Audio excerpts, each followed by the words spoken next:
what I'm seeing is in some sense more of the same, which is we always are trying to build platforms.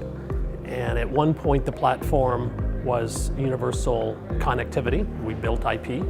At another point in time it was universal procedure call, get puts on data no matter where it was in the world. And that was HTTP, that became the common platform. And now that we can do that, we're just moving up the stack, and we're now trying to build a platform that extracts out of all the applications people are building those common features that we can do once and get it right, and then it just simplifies the process of building the next application and connecting them together. Security is interesting because so much of what we do when we build applications now is making an assumption about there being a single trust domain. And this is especially true in the microservice world. I'm building an app. I'm the only one that's there. I trust a single trust domain.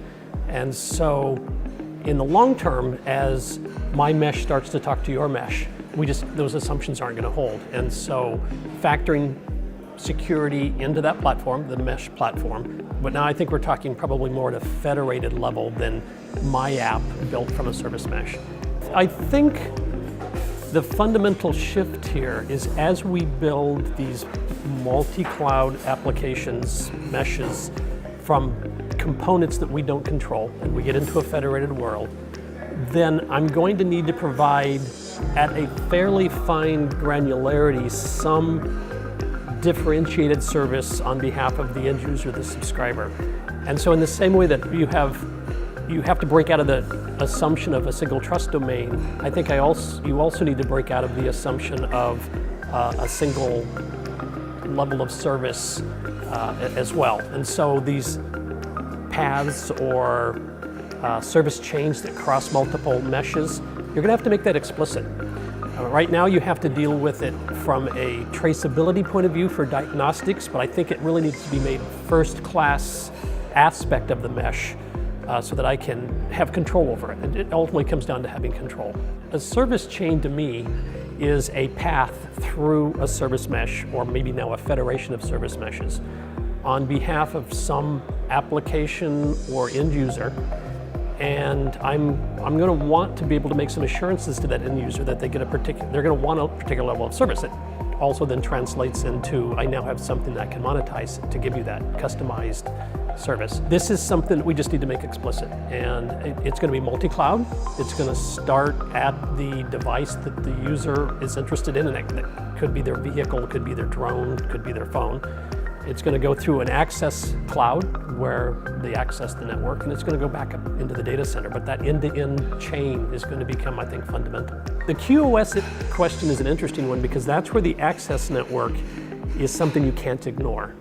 So a lot of this service mesh work happening at level 7 is sort of the natural extension of what's already happening in the cloud.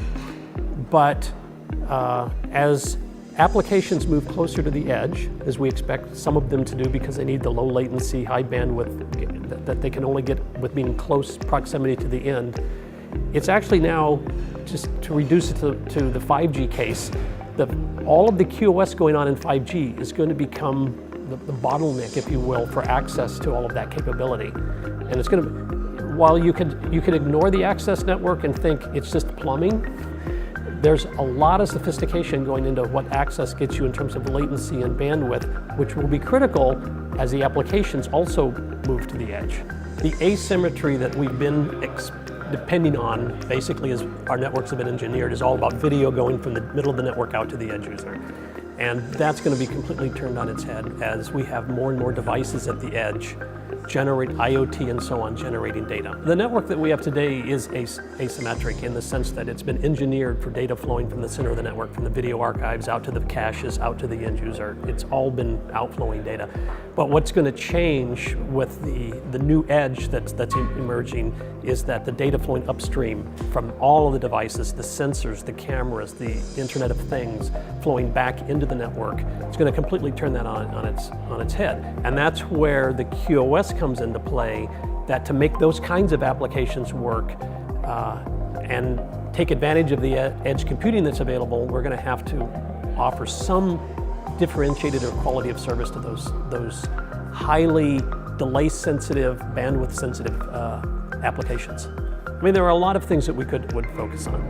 The one thing, and I think federating service meshes and understanding how all of these meshes people are building can interact is going to be an absolutely critical problem. But I think the challenge that's maybe a little bit overlooked is that as edge computing becomes a reality and the access network becomes a critical part of that for reasons we're talking about with data flowing upstream, we have to take that access meets edge intersection seriously to build this next generation of applications.